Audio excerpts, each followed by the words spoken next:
Hi, everybody, and welcome to Rock and Roll Book Club for today, Tuesday, April 5th, 2022. My name's Dawn Sev, and in tonight's edition, which, hang on a second here, let me just minimize that window so I can close it down here. In tonight's edition, we're going to be looking at something that we don't really talk about we don't really talk about a lot in Western society, North American society, but we especially don't talk about it in terms of rock and roll, and that's the topic of grief. Now, this is a really rough week for a lot of rock fans. 27 years ago, Kurt Cobain killed himself. Gary Moore also died this week. And it is not necessarily a week where people are likely to misbelieve that whole line about that T.S. Eliot said about April being the cruelest month. Now, that's actually not why I chose tonight's book because it fits into this, but it does actually kind of nicely dovetail with the amount of commemoration that goes on in the rock and roll world in this, at the end of March, at the beginning of April. And tonight's book that I'm going to be discussing is Michelle Zauner's Crying in H Mart. Michelle Zauner, as some of you may know, is the moving force and the main brain trust behind a band called Japanese Breakfast. And if you haven't heard Japanese Breakfast, those of you who love power pop, those of you who love guitar, those of you who love provocative lyrics, definitely a band that you want to check out. Those of you who are looking for a book that addresses grief, that addresses loss, and what comes after someone goes, may want to check this out if the wounds are not too fresh, because this is a very bald, very no-holds-barred look at what it means to lose somebody, especially somebody whose identity goes so far towards defining your own identity. And when you have to push away from that identity to be able to craft who you are and come into who you are as a human being. Michelle Zauner is the daughter of an American and a Korean, was raised biculturally on the west coast of the United States, quite often visited Seoul with her mother as a teenager, never really picked up the language but got the sense of it. But one of the main love languages she talks about when she talks about her relationship with her mother is this relationship that they had with food, how they would go to the H Mart in the closest city to them. And H Mart is it's basically like what we have for T&T here in Ontario, but more for Korean food as opposed to just Asian/Chinese.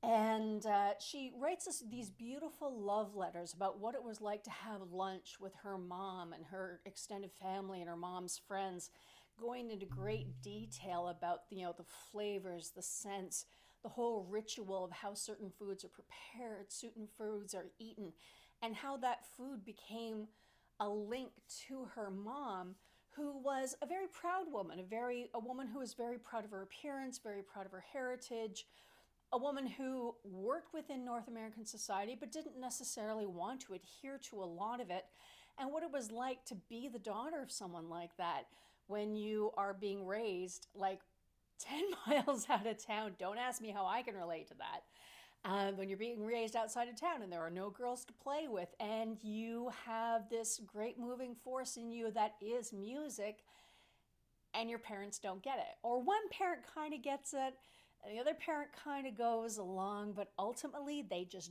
don't want you to do what it is you're doing. And I could relate to that a lot because that's a relationship I had with my dad, is that my dad loved music. My dad had no use for rock and roll, and he had even less use for the sound of little kids trying to play music of any type. That's a whole other blog post for another time. So in the book, Michelle talks about this very fraught relationship she had with her mother and what it was like to grow up in that environment, with the family secrets that come along with a situation like that, with having to live biculturally as well, because she understands that she is American, but doesn't always look at everything the same way that Americans do. But when she goes back to Korea with her mom over the summers, there are certain things that really make people notice. The fact that she doesn't, click in with the rest of the society. With their family, yes, because they sound super supportive. But where do you live when you have a foot on each side of the ocean? And she writes very unsparingly about that, about the challenges that bicultural kids have to learn to negotiate and to navigate when you're not really one thing and you're not really another, but you have the benefit of both and the beauty of both, but there's always this constant reminder that drags you down, that shows you, no, you're not really from one place, you're not really from another. The main gist of the book comes from Zauner's mother being diagnosed with a very aggressive form of cancer. And Zauner at the time, her mother was living in Oregon in the West Coast. She's living in Philadelphia. The relationship is getting slightly more negotiable. I don't want to call it better necessarily, but they're learning how to kind of get used to each other's choices and each other's ideas as Michelle moves to Philadelphia and falls in love and, gets into a really committed, lovely relationship. And all of a sudden her mom gets sick and she's got to chuck everything away. She's got to put her musical career on hold. She's got to put her boyfriend on hold, got to put everything on hold and go back to Eugene, Oregon, where her mother is, and learn how to take care of somebody who's so desperately ill and yet somebody who's ill and yet somebody who wants to make sure that everything's okay. Because even though she's, Michelle's mother has raised her with that idea of, there's a great saying about, you always have to reserve 10% for mama. You always have to keep like a little bit for your mom, and how that 10% gets played into that relationship that they have to continually keep redefining as Michelle's mother gets sicker and sicker. Then there's a whole episode of when Michelle loses her mom, and then how do you develop a life after that? And interestingly enough, there are not a lot of books that talk about, not a lot of nonfiction books that talk about that. Who do we become when our parents die? Probably the closest I can think of off the top of my head is the year of, God, I should have Googled this beforehand, Joan Didion's book on death and mourning, about when her daughter died. But we don't really have a lot of direct, no bullshit books about what it's like to lose a parent and how do you define who you are once your parent dies, especially when you do something like you play rock and roll, which, your parents were not crazy about, but, it's what moves you and it's ultimately what keeps you going. And obviously, I've only got like 10 or 15 minutes and I'm not going to condense the whole book, and I don't want to spoil the book because I really do want you to read it. It's all about this negotiation of self, like who we are in relation to other people. How much do we give? How much do we get from other people? And ultimately, how do we become who we are when our parents are no longer in the picture? And for those of you who have lost parents recently or have lost loved ones during the pandemic, you've got the added complicating factor that you have this entire global crisis, which has redefined your life, plus the loss of it. And what do you do with that? Where do you go from there?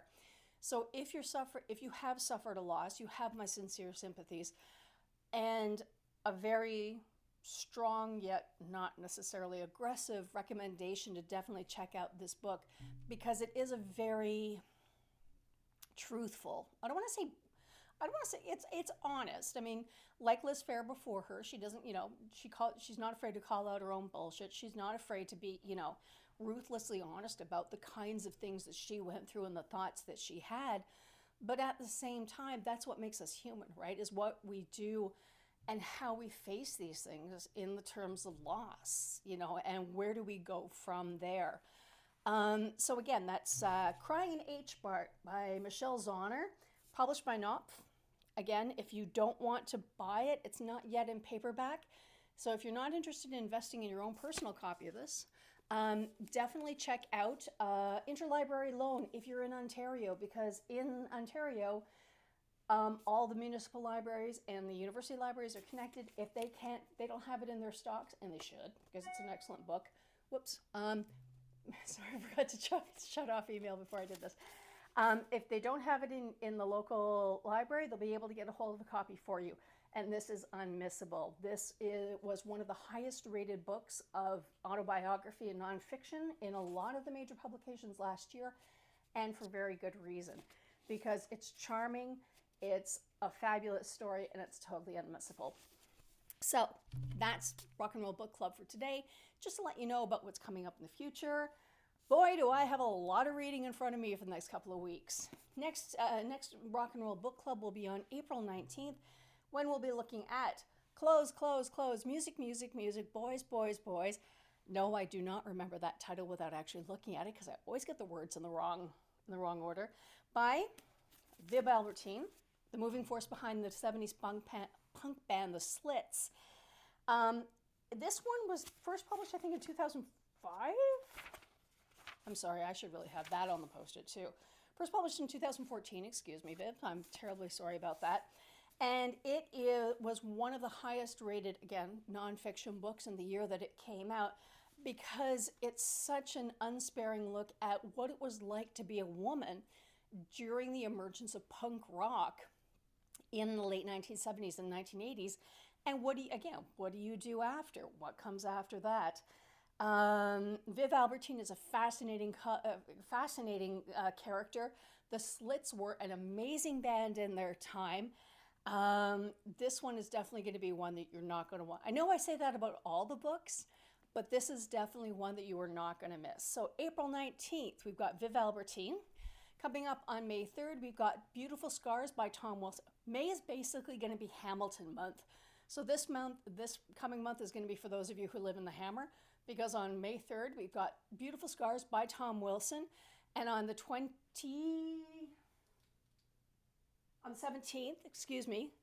17th, in honor of the birthday of Gord Lazy Legs Lewis of Teenage Head, we've got Gods of the Hammer by Jeff Pevier, the cultural critic. And this book is an absolute charmer. It's only about 130 pages long, but instead of being just a fiction book and a book about a band's history, it's an authentic love letter to Teenage Head. And it is one of the most fun books I've ever read. It's unabashed fandom. It is a huge love letter, and it's just about what it's like to love a band for that long, especially a band that just has no interest in quitting and just doesn't want to give up. Coming up in June, we've also got, I can't believe we're talking about June already, oh my God. Kim Gordon, Girl in a Band, and Dirty Windshields by Grant Lawrence, who's currently of the CBC. So I hope that was as enjoyable for you as it is for me. I guess I'm learning not to ramble anymore, which is a really good thing. So thanks again for tuning in. Thanks for sticking with me, and we'll see you in 2 weeks with Viv Albertine here in Rock and Roll Book Club. Read on, rock on, and stay safe. Look forward to seeing you soon.